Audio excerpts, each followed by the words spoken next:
went along the freeway, went to some spaces in Cleveland, went through Bracknell, ended here in East Cleveland. In that chase, there were approximately 47 Cleveland police vehicles. There was one highway patrol vehicle, there was one sheriff vehicle, one Bracknell police vehicle. There were no East Cleveland police vehicles, no East Cleveland police officers involved in that chase. There were no East Cleveland vehicles, no police from East Cleveland involved in that shooting. Not a single East Cleveland police officer fired a single shot. All of the shooters were Cleveland police officers. All of the shooters were placed on leave by the Cleveland Police Department. Clearly, the Cleveland Police Department, this was their action. It just happened to occur in our city. The vehicle entered Heritage from Wymore. It entered the parking lot there and headed toward the school building itself, made a U-turn where it confronted the police cars that were following it, collided with a police car, 138 shots were fired. 2 deceased were in the car that was being pursued, Timothy Russell and Melissa Williams.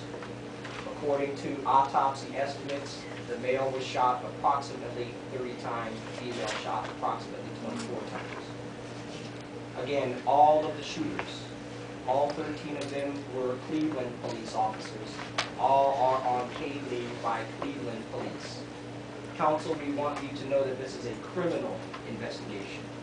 These officers were read their Miranda rights prior to questioning, not Garrison rights, which would just be a personnel disciplinary situation. It's a criminal investigation. Immediately, the City of East Cleveland contacted the Ohio Bureau of Criminal Investigations, also known as BCI. They were on the scene. BCI is the lead agency for this investigation. The BCI in Ohio is the best resourced investigative unit of this nature in the state of Ohio. They are the state-level equivalent with many of the same capabilities and much of the same technology as the FBI, the Federal Bureau of Investigation. Again, they have the best investigation resources from a criminal aspect in the state of Ohio. The county sheriff was also there. The county sheriff has assigned 3 detectives to this effort.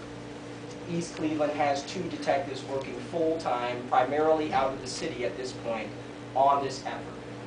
We can expect those 2 East Cleveland detectives to be working on this full-time outside of the city for the better part of 2 months, questioning those involved in processing the evidence from the scene.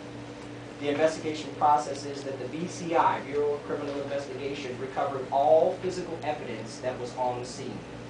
All guns fired by those 13 officers are in the custody of the Bureau of Criminal Investigations. All the slugs that have been recovered are in the custody of BCI. In the future, we will see slugs matched to shell casings, which will be matched to the guns, which will be matched to the officers. At this point, the autopsies have been done. They are working to reconstruct the crime scene, which will take a while.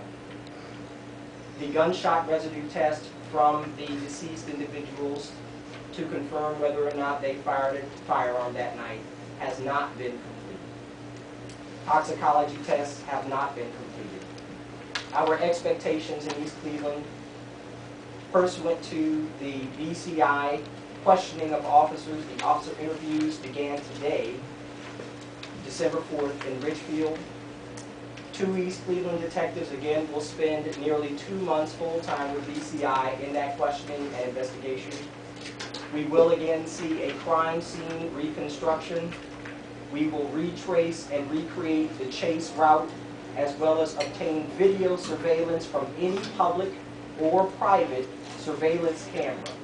That means our own traffic cameras might come into play, RTA surveillance cameras will come into play, business cameras along the way will come into play, some home cameras along the way, if they are available and if they were along the chase route, may come into play.